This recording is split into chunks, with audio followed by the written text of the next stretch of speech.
unbelievably true. Most of us are stuck because we see that person rise and feel bad about ourselves, not making that progress. We spend all our energy thinking as what we could do in order to get alongside the progress of someone else who is far more hardworking, determined, focused, organized, and far-sighted. It is very uncommon not to notice that we want to soar high in the sky like an eagle, but unfortunately have a chicken-hearted character in order to ever level up to those people whom we could feel inspired by or feel jealous of.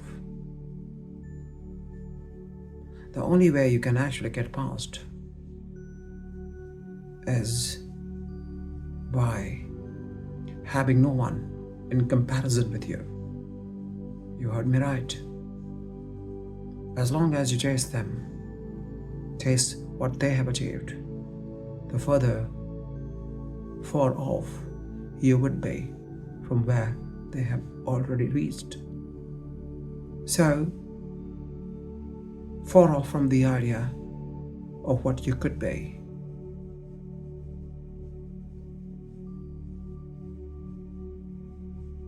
Is the realization of this fact that there shall not be any chasing after anyone, no matter who that person is.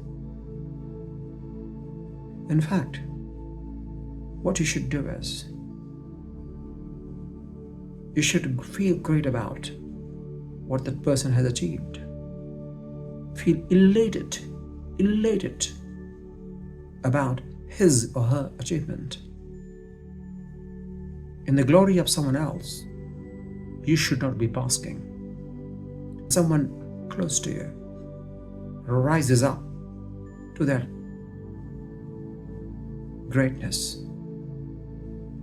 If you felt jealous of him or her, you are going to bask in the glory of his or her.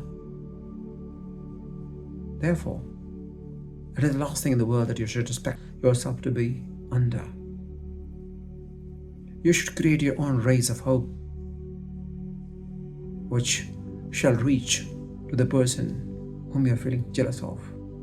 Your rays of greatness shall reach to those people who least thought you could ever make it.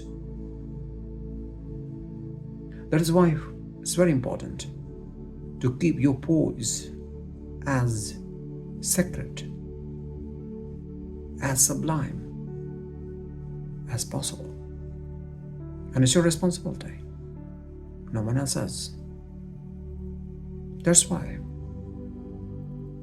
it is important for you and for each one of us never to compare yourself with anyone else. And the reason is you deprive yourself of the greatness which you are entitled for. Yes, you are entitled for. You demean yourself by overlooking the path that could be paved specifically and uniquely only for you.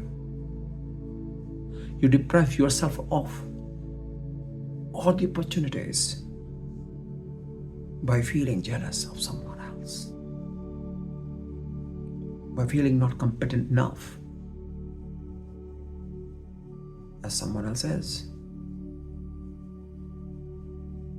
What you should rather do is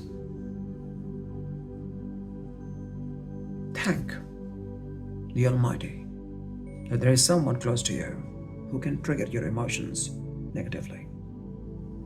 But at the same time, you have to turn that negative emotion into positive one by thanking God for creating that divine design so that one could be compelled enough to change his ways.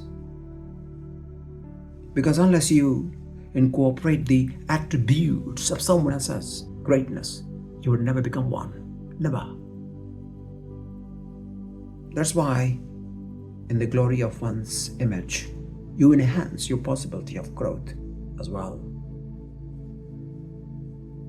By negating others' glory, others' characteristics which have given him that rise,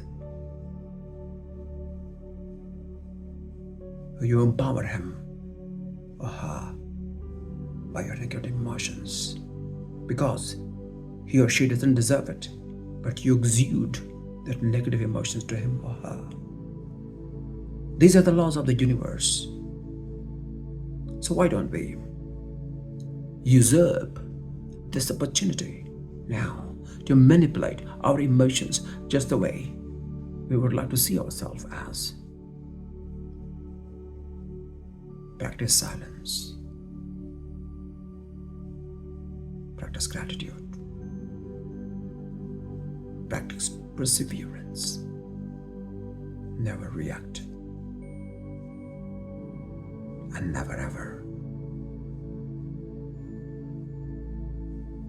do anything on the spur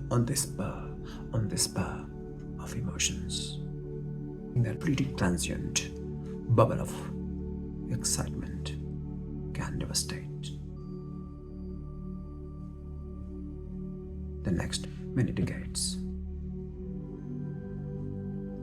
Therefore, you all have the possibilities with you. How conscious you are and how useful you could be to the world. These two things can just change